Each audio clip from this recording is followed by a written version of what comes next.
જે હર્ષ સંઘવીના ટ્વીટ ઉપરથી એવું રાજકારણ ઊભું થયું છે।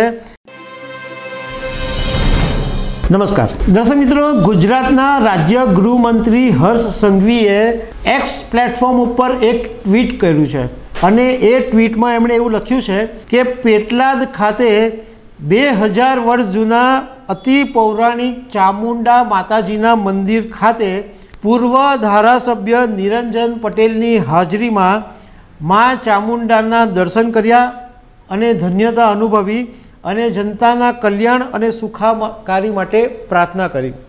આ હર્ષ સંઘવીની એક ટ્વીટ છે, પરંતુ એની અંદર એક મોટું રાજકારણ છુપાયેલું છે।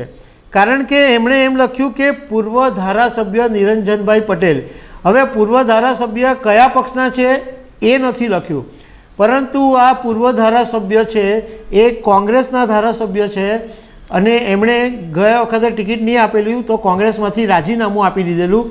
એટલે નિરંજન પટેલને ભાજપની છાવણીમાં લાવવા માટે હર્ષ સંઘવીની બેઠક થઈ હોવાનું અને એકાદ બે દિવસની અંદર નિરંજન પટેલ ભાજપમાં જોડાઈ જાય એવો તકતો ગોઠવાયો હોવાનું જાણવા મળ્યું છે।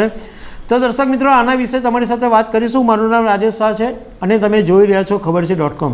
દર્શક મિત્રો, લોકસભા 2024ની ચૂંટણી હવે નજીકના દિવસોમાં જ છે અને ગુજરાતની અંદર ટોટલ 26 લોકસભાની બેઠક છે।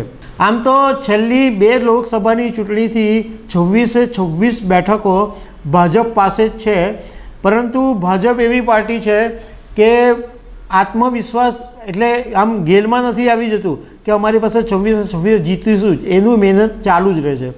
હમણાં થોડાક દિવસ પહેલાં જ તમને ખબર છે કે આમ આદમી પાર્ટીના ધારાસભ્ય ભૂપત ભાયાણીએ રાજીનામું આપ્યું અને એ પછી કોંગ્રેસના એક ધારાસભ્ય જે ખંભાતના ધારાસભ્ય છે એમણે રાજીનામું આપ્યું। એટલે 2 ધારાસભ્યોની વિકેટ તો ભાજપે ખેરવી નાખી। હવે જે હર્ષ સંઘવીના ટ્વીટ ઉપરથી એવું રાજકારણ ઊભું થયું છે કે નિરંજન પટેલ કે જે કોંગ્રેસના ધારાસભ્ય રહી ચૂક્યા છે અને આ પેટલાદ વિસ્તારની અંદર એમનું ખાસું એવું વર્ચસ્વ છે। ગુજરાત વિધાનસભા 2022ની ચૂંટણીમાં કોંગ્રેસે નિરંજન પટેલને ટિકિટ નહીં આપી એટલે નારાજ થઈને એમણે કોંગ્રેસમાંથી રાજીનામું આપી દીધેલું, પરંતુ નિરંજન પટેલ 1990થી 1998 સુધી એટલે લગભગ 3 ટર્મ માટે કોંગ્રેસની ટિકિટ પરથી ધારાસભ્ય રહ્યા હતા અને એ પછી 2007 અને 2017માં ધારાસભ્ય તરીકે ચૂંટાયા હતા। એમનો લાંબો કાર્યકાળ રહ્યો ધારાસભ્ય તરીકેનો, પરંતુ 2022માં કોંગ્રેસે એમની ટિકિટ કાપી નાખી।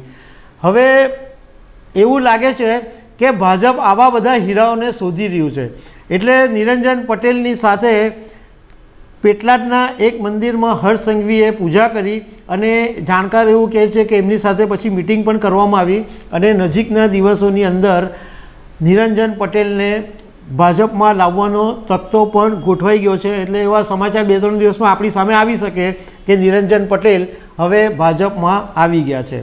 તો દર્શક મિત્રો, આવી અનેક વાતો સાથે અમે તમને મળતા રહીશું। Thank you very much.